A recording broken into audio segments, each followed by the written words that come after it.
Hello there.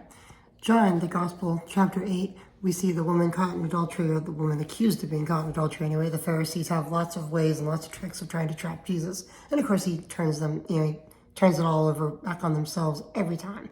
He declares himself as the light of the world. There's this dedication festival going on in Jerusalem. They're lighting candles and all that. And Jesus at that point declares himself as the light of the world. Whenever they do anything with water, he declares himself the water of life because he is those things. He is the light of our world in the darkness that we live in.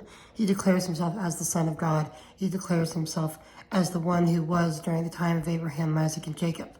So, of course, the Pharisees don't like that at all. They go immediately to attack him. So if you think Jesus was sweet and gentle all the time, you haven't read John chapter 8 very, very well. I definitely recommend a thorough study of that chapter.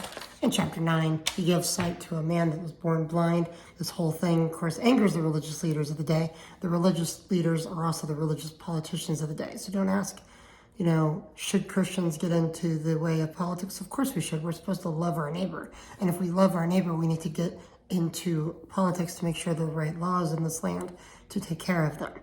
Anyway, we go on to chapter 10. He is the good shepherd. He continues on this path of just not just angering the Pharisees, but he's telling the truth.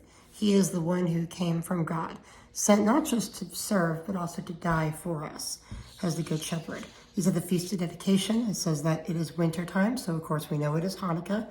The Chosen did an excellent job with showing us Hanukkah and retelling the story. I think that was pretty neat if you check out that season 4 of The Chosen. But anyway, chapter 10, the good shepherd, and then Jesus raises Lazarus from the dead in chapter 11. This is a grand moment where he declares that. He also says that he is the resurrection and the life, our hope. He talks to Martha and Mary in that passage. And I love how that whole thing plays out. Raising Lazarus from the tomb, that really would have gotten the Pharisees, because at that point, who wouldn't want a ruler who could raise the dead? And of course, the Pharisees were like, we can't have that. We cannot have that. At that point, they're plotting to kill Jesus, which of course they weren't really able to do that. Rome took away their ability to capital punishment, but they still went ahead and did it. They were trying to get a way to get Rome to kill him.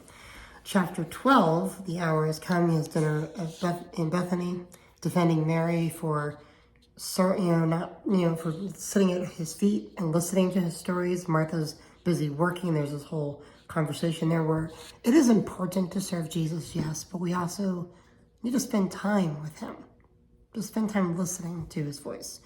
You can get so bogged down with all the things you can do for God, but it's important for us to remember that we need to just spend time in his presence as well.